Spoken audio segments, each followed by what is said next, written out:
What's up, everyone? Welcome to another one of our MLB DFS DraftKings videos, this time for Monday, August 23rd. I am your host, Justin Bales, doing a solo podcast once again. Ben Hostler has taken the day off of the podcast, but I do promise he will be back tomorrow. We will have a dual pod for Tuesday. Tonight is a smaller 6-game slate anyway, so won't be difficult to cover it by myself and get you guys everything you need to know. As always, if you do enjoy our content, please go ahead and give us a thumbs up. I want to shout out anyone that interacted with our video or even just watched it, anything.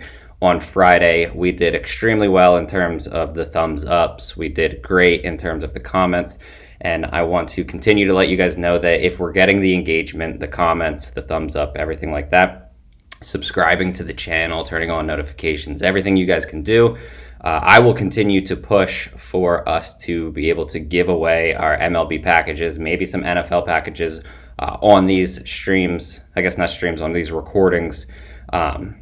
But as always, from you guys, what I need is comments. I need the thumbs up. So, if you want to take a minute out of your day, not even just a few seconds, to comment your favorite players on the slate, ask any questions you have, I'll be there throughout the day to respond to everything. So it's a good way to interact. And the thumbs up literally takes only a second to press. So please go ahead and give us that if you do enjoy the content. All of our written content can be found on dfskarma.com, also betkarma.com if you're looking for more sports betting versus fantasy sports. But both of those sites, we can find our premium packages as well. We've been doing well with preseason. I know someone just won a few $100s on Ben's Showdown Core last night, which, fantastic for any of our subs to be able to do that. So we still have that going on. You can purchase the preseason core plays. You can purchase MLB core plays. NFL is coming up just in terms of that as well. We'll have some podcasts coming out. So if you do enjoy our NFL content, make sure you turn on the notifications so you don't miss any of those. And then I do want to quick touch on Jock Market, a new app that we've partnered with. It's kind of like Stock Market meets fantasy. Put them together. It's a great app. We have some articles on the site about how to play and some strategies. I'm going with a new type of strategy that I've been using, and I've profited in 3 of the last 4 days. I only struggled yesterday, but really didn't lose all that much because it's not an app where you lose all of your money fast or anything, even if you are losing, which we'll make sure that you don't. But, Jock Market, JOCKMKT, download the app. If you use the promo code KARMA, you get a free $50 on a $50 deposit. It's just a really good deal. You can also get into our Discord at chatdfs.com. And we have a free Jock Market,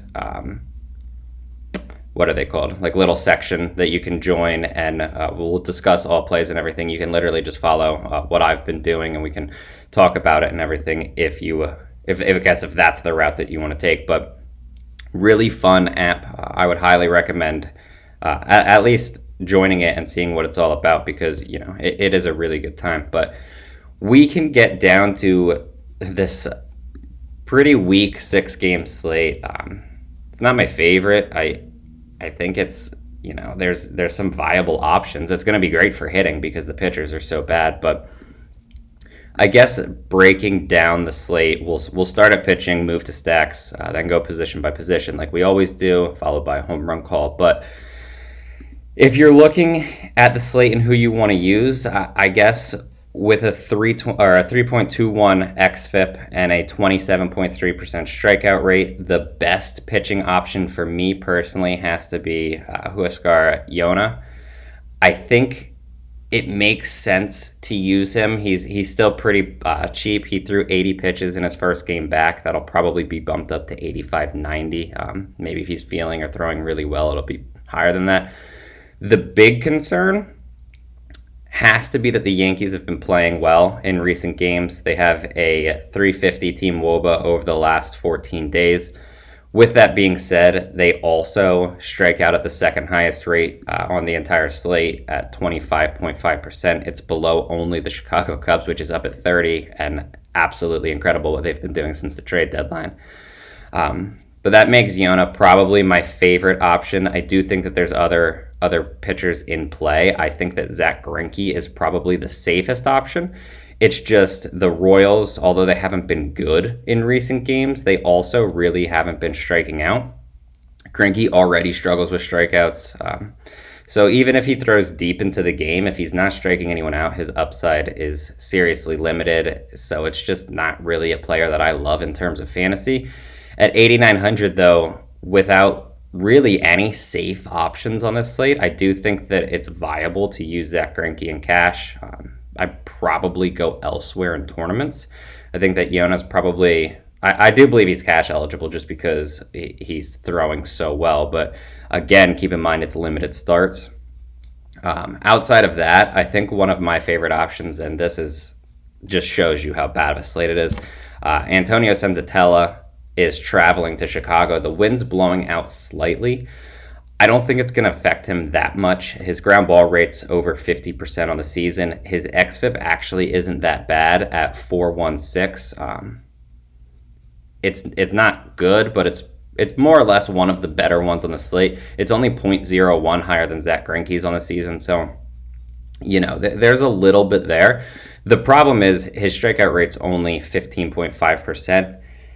Does it matter that much? I'm not sold because Chicago's striking out against literally everyone. They just made a few bad pitchers for the Royals look like Cy Young potential candidates, so it's just how bad Chicago's been that I'm willing to take a shot on someone like Cenzatella.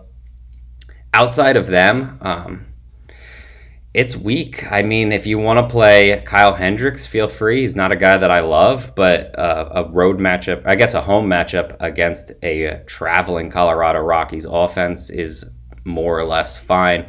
I know the Rockies have been hitting relatively well in recent games, but I don't know. It just doesn't matter. They've cooled off a bit from when they were at their hottest, and now they're going to be playing on the road where they're the worst road offense in the MLB. So I do feel that he's fine. If you want to play a guy like Lance Lynn, I won't really try to talk you off of him. But paying $10,000 for Lance Lynn against the Toronto Blue Jays is kind of tough. And then at 8,500, I think that Alec Manoa at least has upside that you can consider him. For me, though, I feel like, and this is so crazy, that it's going to be Manoa and Cenzatella probably, and then I'll pay up for bats. But I don't know. It's just a really bad slate. I think probably you can add Greinke, just for strictly for cash. I can't imagine paying $9K for a guy that I don't really feel great about his strikeouts in tournaments, especially on this type of slate. But that's basically what I'm looking at for pitcher. I can move to stacks now. I think the number one stack is going to be relatively obvious. The Houston Astros get a matchup against Daniel Lynch. A lot of powerful right-handed bats. Daniel Lynch is not a good pitcher. He actually has one of the lowest xFIPs on the slate. The only major thing that I guess I'll add for him is that he doesn't actually give up a ton of home runs. Still, I don't think it matters. Houston is the number one stack. I think you can make a case for Arizona. The matchup against Will Crow is as good as it gets. The problem is it's Arizona's offense. So something has to give. Either bad pitching wins or bad hitting wins. I think I would side with Arizona strictly in tournaments. And then on the opposite side, Pittsburgh's relatively fine. I think you can go with the Atlanta Braves against Jordan Montgomery. He's throwing at a relatively high level. Nothing elite or anything that, an offense can't touch, and Atlanta's been hot. So I do think that Atlanta makes a lot of sense there. Outside of that, though, I mean, I guess if you want Oakland, I don't have any problems with that. This is just very clearly Houston and cash. I think the Cubs you can at least try to use. Again, I just prefer Cenzatella versus the Cubs. In a similar situation, bad pitching or bad hitting has to win. I'm favoring Cenzatella just the way that he throws in this game. So there's not much in terms of stacks that I really don't think you can at least take a shot on. I just think, again, the Astros are going to be the clear chalk, as they should be. And then teams that more or less stick out to me, the Pittsburgh Pirates and the Arizona Diamondbacks, both sides of that game I like. You can take your shot on a team like Oakland if you want. And then I do think that Atlanta at least has the pieces to really go off in this type of a game. Position by position, I feel like catcher is relatively simple to me. I do think there are several usable options, but two really stick out. If you want like a mid play, Yan Gomes is 3,300. He's expected to hit fifth for Oakland. Obviously gets a plus matchup against Marco Gonzalez, and he plays well against left-handed pitching. Outside of that, you can drop all the way down to 2,400. Martin Maldonado, assuming he's in the lineup, matchup against Daniel Lynch. So I do think that is also a good spot, even though he'll be hitting late in Houston's lineup. And then you have guys like Jacob Stallings I have no problems with.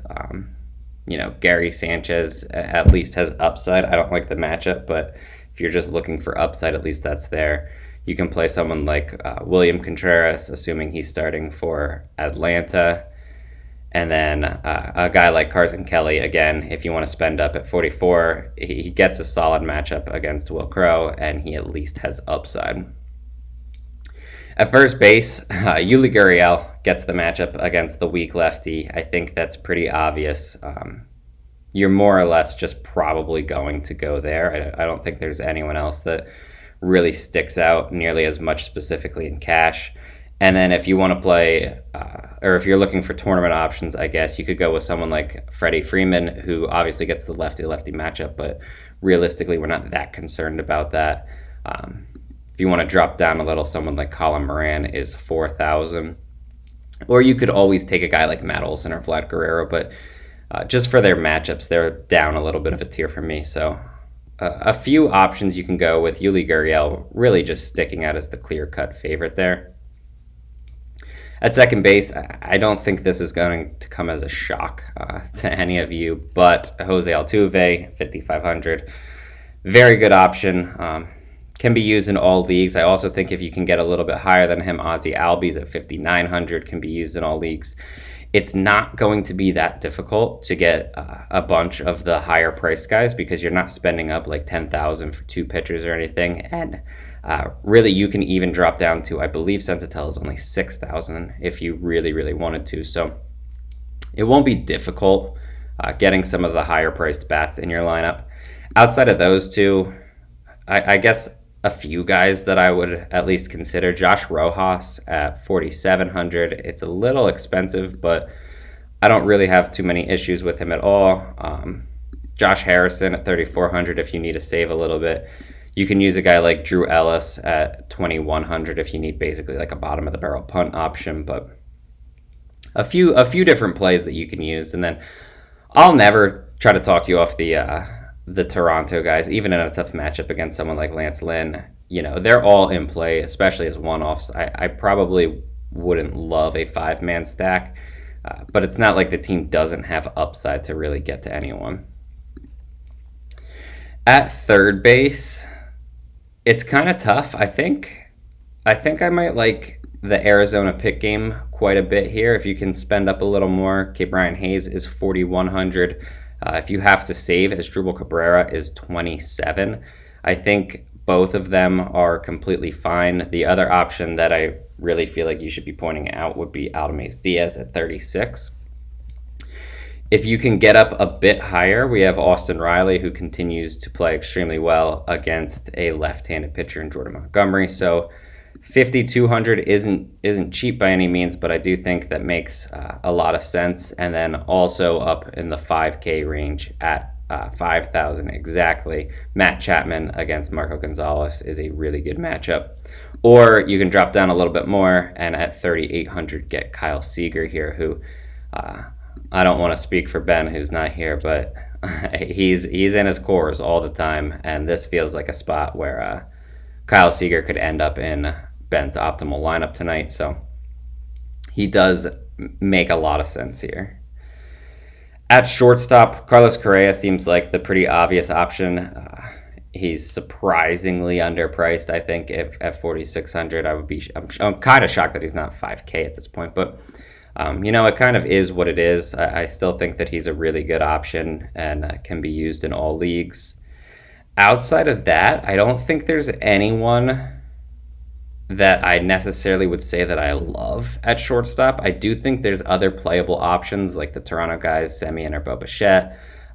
You could play like Tim Anderson, but getting up 5,800 for him in a tough matchup against a righty in Alec Manoa, I don't love that. Dansby Swanson at 5,300, I don't really have any issues with that. If you need to save some money, you have guys like Elvis Andrus at 2,800, JP Crawford at 34. Even someone like Nicky Lopez, who's been playing extremely well at 28. They're all viable. It's just Carlos Correa really, really stands above everyone else tonight. And I think that because you're going to have to pick and choose which Houston guys you want to use, I think that Correa really is a top option for them and probably someone that I would make sure to get in my lineup. In the outfield, a lot of options. This is the case as, basically nightly, even on 6 games, we just have a lot of options. The high-priced player that I really want to use is Yordan Alvarez. I know it's lefty-lefty. I just don't care very much. Other high-priced guys that I feel like make great plays, Starling Marte, although he's all the way up to 5,700. Eloy Jimenez at 51. Even someone like Aaron Judge, who's finally caught fire, I think that he's a very good option. Outside of that, you can use the other Houston guys, depending on how much salary you need to use. Michael Brantley's at 4K at this point. Still a fine play. If Chase McCormick is in the lineup, he's only 2,600. Jake Myers, assuming he's in the lineup, is 2,400. So there's definitely some options for Houston. Mark Canha at 41, leading off for Oakland against a weak left-handed pitcher, just feels way too cheap. I think that he's a very good option tonight. You can use someone like Jorge Soler, Brian Reynolds. There's plenty of options overall for you to choose from here. Those are some of the top guys that I would really consider. That probably about does it. I think that assuming Ben Gamel's leading off at 2,700, that's realistic. Rafael Ortega at 37, even though I like Cenzatella tonight, it's not like he's an untouchable pitcher by any means or anything. So even Lewis Robert at 4,000, assuming he's hitting near the top of the Chicago offense, does make a lot of sense. So again, if you have any questions or anything, you can join our Discord at chatdfs.com and ask us literally whatever you want, or just comment below. I will answer anything that I can throughout the day, help you with pitcher stacks, any position that you want, whatever you need.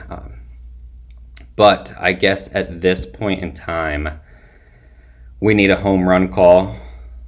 I think I'm going to go to catcher and grab a cheap home run with Yan Gomes, 3,300, assuming he's hitting 5th in Oakland's lineup. I do really like it. I think he's in a good spot for a home run tonight.